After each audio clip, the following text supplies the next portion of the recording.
I'm blessed because this time of day I have complete shade. As you can see here, I will not be working in the sun at all. And so that's going to make this job pretty easy. I should be done pretty fast. Good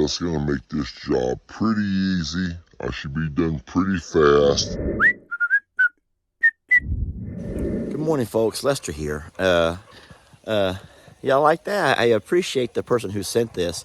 That's a really neat shirt.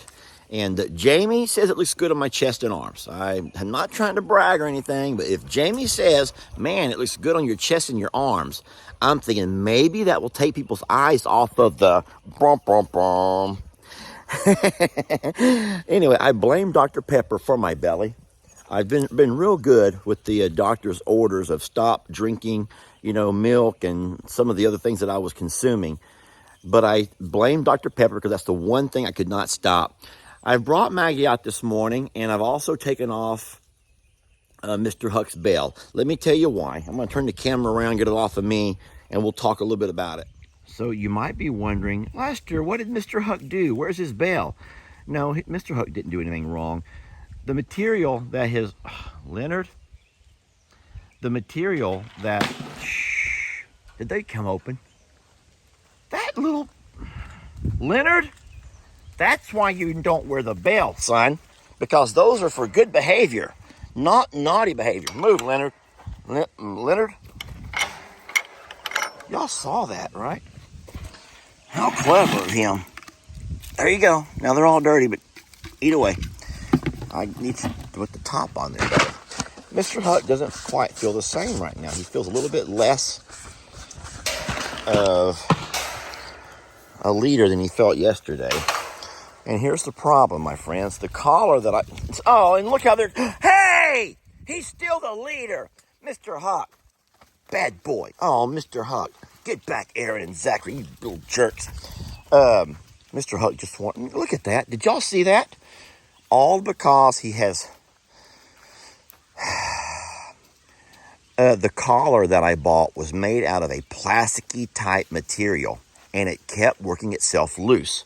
And I did not want him out here wearing a loose-fitting collar because a lot of times those can get hung up in stuff. They put their heads places and they constantly, trying to do what goats do. And I did not want his collar to get caught up in something and him end up getting himself choked. So I took it off.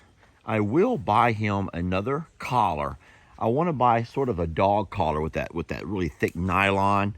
That'll fit nice and tight, and I'll do that today. I'll buy that today, and when I come back tomorrow, I'll put that bell back on his neck. But I tell you what, did y'all see that? You take off someone's bell, and look how people begin to treat them. I'm sorry, Mr. Huck. So I am out early. I'm going to continue on with my fencing project. I got here too late yesterday, and I was working in the middle of the day. I only set 10 posts, but I'll tell you what, with the augering and setting the posts, putting the concrete, all of that, it really got to me. The heat got me. And when I went back to I'm a Survivor, I just wasn't myself. I was not myself. And so today I'm going to just work a little bit. My goal is just to go to my center post here.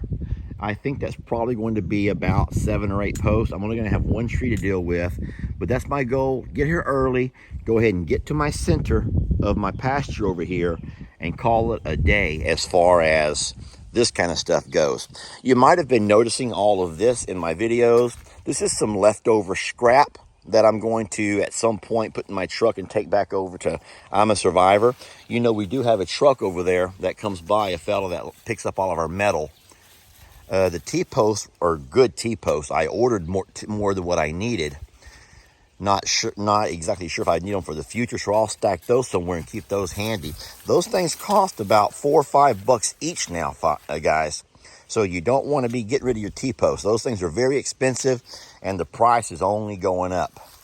All of these buckets of old stain, this is all the stain that we've gone through on the fencing around here. I don't know what you can do with those. I don't think you can use them for feed buckets because they're going to always have a residue, an oily residue inside of them. So those probably have to go into the metal pile as well. This is what I'm working with now, though. This will all be used on this fence project, along with a couple of more buckets of stain, screws and nails and staples and my tools. And, of course, all of my lumber. Anyway, if I just keep on talking, I'm gonna delay and get even a later start. I would like to demonstrate how easy it is to auger a hole in the ground if in fact there's no roots, there's no rocks, and there's no clay.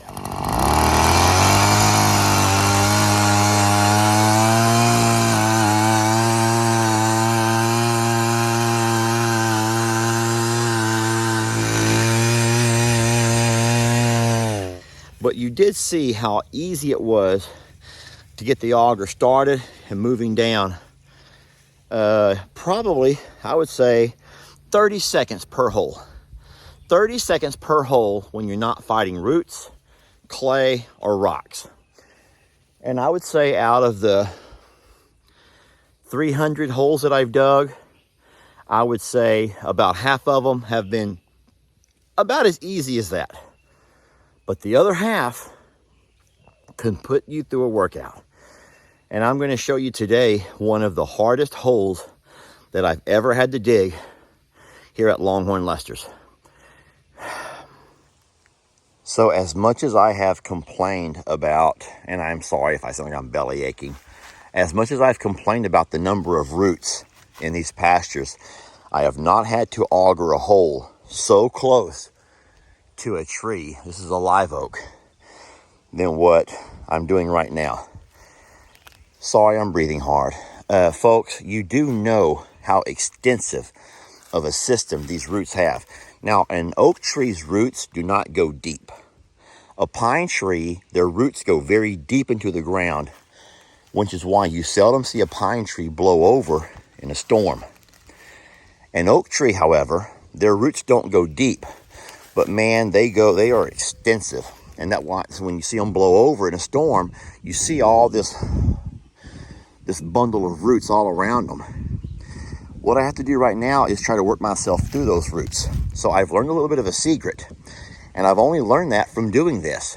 So what I used to do is put a lot of pressure on that auger and just try to push myself and force myself through those roots. That has actually happened, that has caused a lot of injury and pain to my arms and shoulders. I'm not gonna lie. What I've learned is if I can actually use, instead of pushing, sort of hold the auger up as I make my way down and I feel the root, let the auger begin to slowly chop away at the root. Now you can see that the roots do take a toll on your auger. That's why people do replace these on occasion, and they actually are pretty sharp. So I'm going to show you exactly what I mean by that. I'll get the camera set up, but this is going to be tough. Even holding it the way I'm going to hold it, it's going to put a lot of force on my back. I'm going to have to put a lot of pressure on my back to hold the weight of this auger up and gently going to the ground. It's going to be chopping and just yanking at every muscle in my arms and chest. It's going to beat the hell out of me, okay? It's going to beat the hell out of me, but I have to get it done. A post has to go here. And so let's show you how we do it.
probably saying, Lester, this is boring. Just dig the damn hole. I want to show you what's happening. So you can see that I am slowly digging through bits and pieces of root. Now this is going to be a really thick root. That thing's probably going to be that big. And so I've already broken through one small layer. Now you saw all of the jarring as I was going through that small layer of root. Now I've hit even a larger root, which is why it's starting to jar on me again. But that jarring is very teeth chattering. It feels like you could end up biting your tongue off if you're not careful. It's a very painful experience. I'm not trying to complain. And then everyone's going to say, Lester, don't you have a tractor? You have an attachment for that. The tractor can do that for you. Tractors require a two-man job. One man to operate the tractor. The second guy has to line up and keep the hole straight, keep the auger going straight. I don't have a two-man job. And these guys are no help. Maggie's great for companionship, but she's not going to help me auger holes. So these guys are not a whole lot of help as far as doing anything constructive. Anyway, you see that we're making headway. It's a lot of work, but let's continue on.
I imagine you're bored to death, but I do want to show you what's happening in the hole. So we've only gone down a little bit. You can see how large the root is that I'm trying to dig up out of there. And I've already gone down through the initial. This is right here are the first layer of small roots. This stuff is not a problem. They can sometimes get wrapped up around your auger, but those are not the problem. I want to actually show you the size of root that's keeping me off. Looky here. There's one on this side, a fairly large one. There's another one over on this side. Now, what I have had to do before, and I hate doing this, is get my chainsaw and just cut and cut, cut and cut. That really does mess up your chainsaw. You don't want to get all that dirt and grime up in the gears of your chainsaw. But the more I struggle here with this, the more I realize I might not be able to break through that. Look at, I mean, you can see how thick those are. So,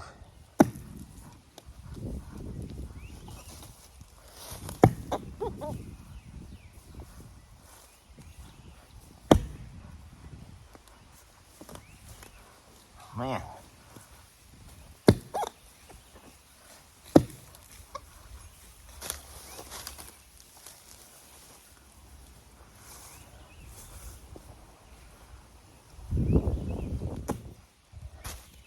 What I'm doing now is I'm using my axe and I'm cutting some of the larger pieces of root out of the way that are right there in my way.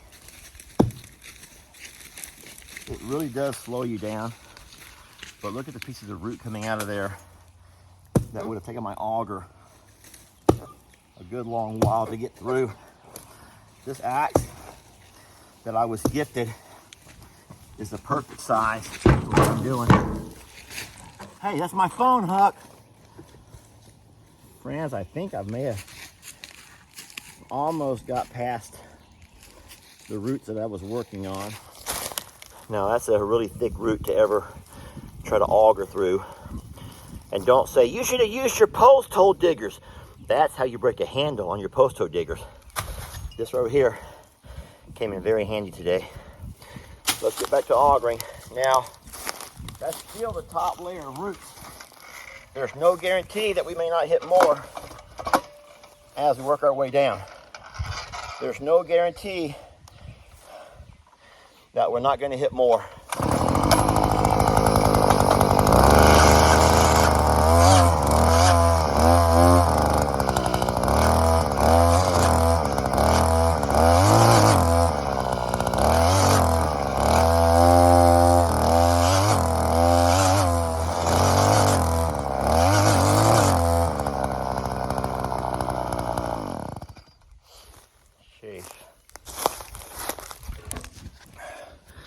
There's probably a question coming up about now. A lot of y'all are saying, Lester, just do the easy ones first and save the hard one till last. And then a lot of y'all are saying, no, you get the hard part done first and then you kind of breeze through the rest of it. And so that's kind of the strategy that I'm taking this morning. I know that it's only 9 o'clock now, but by 11, it's going to be steaming hot. And I don't want to be doing this when it's 11 o'clock. I'd rather be doing this while we're 10 degrees cooler and while I have all my energy. I knew it was going to be tough. I knew it was going to be hard. But so I'm on the mindset of, I will sometimes do the easy ones first, save the hard till last in certain games or in certain, life events. But when it comes to stuff like this, where there's temperatures and things that you have to deal with, I'd rather go ahead and do the hard one first and get it out of the way.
I've broken through 2 layers.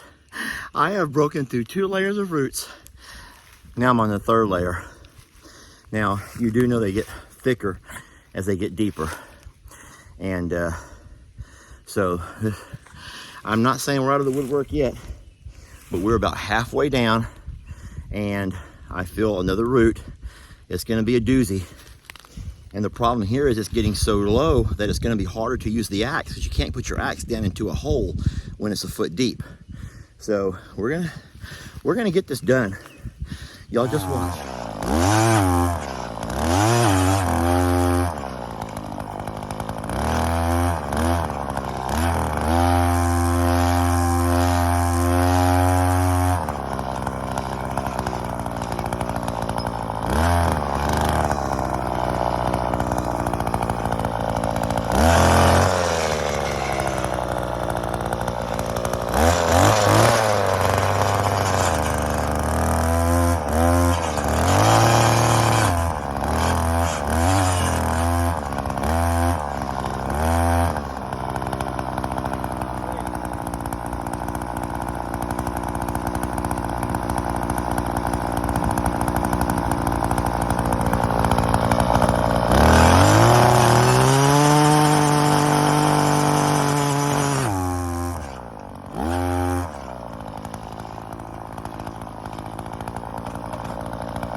My God, Lester Morrow.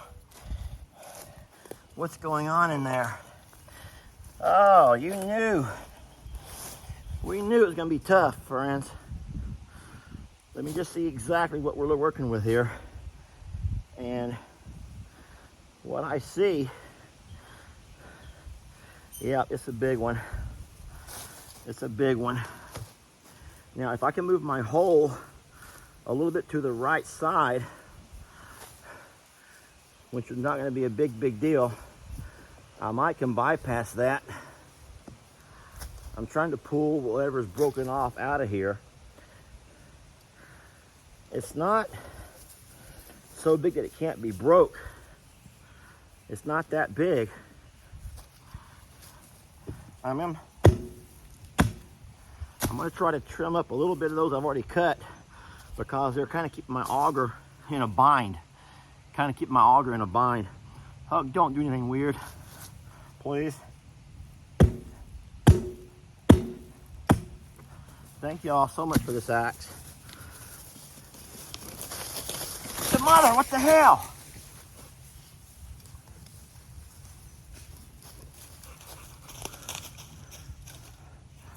I don't know where that came from. I don't even know what came out of my mouth.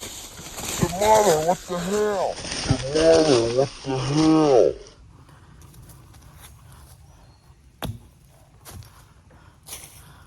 I guess they all wanted to see the big moment when we struck gold. That eureka moment. Don't we all live for that eureka moment? I do. All right, here we go again. I predict final cut. I predict we're gonna strike gold right here, Maggie. Hot.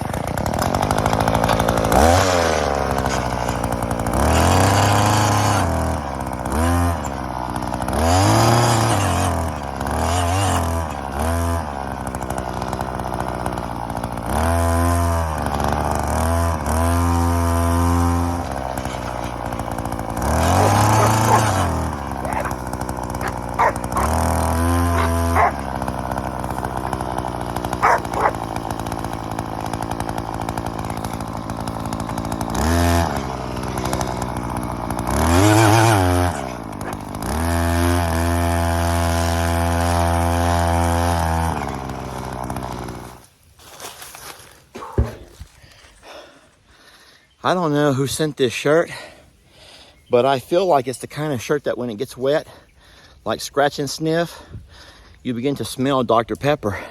Because right now, all I'm craving is a Dr. Pepper right now. That's all I'm craving. So, I don't really have the time or the energy to go get one. Hold on a sec.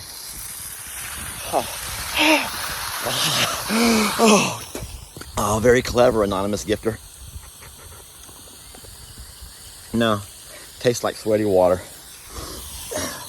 It may smell like Dr. Pepper, but just tastes like dirty water. Bees. Bees.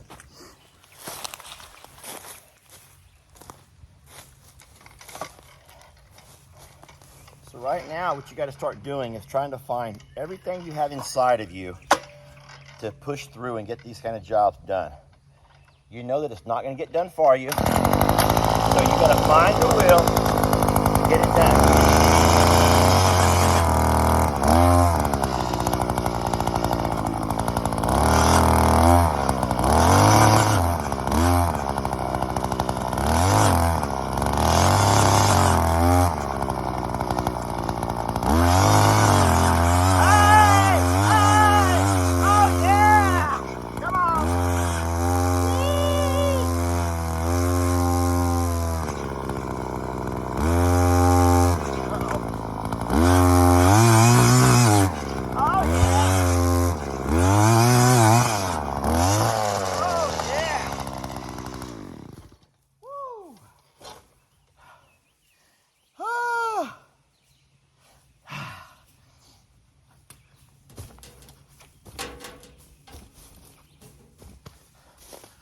Did that look anything like a cheerleader?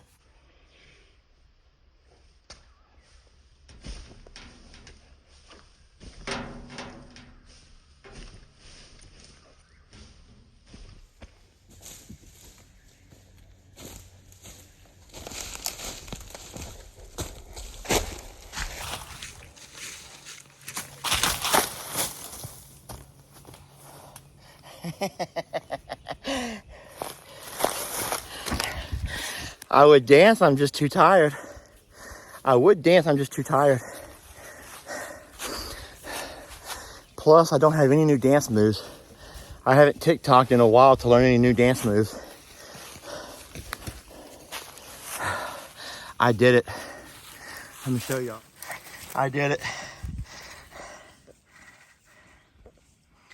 May not seem like much to you all, but putting 2 feet of dirt, digging 2 feet of dirt through all them roots was not easy.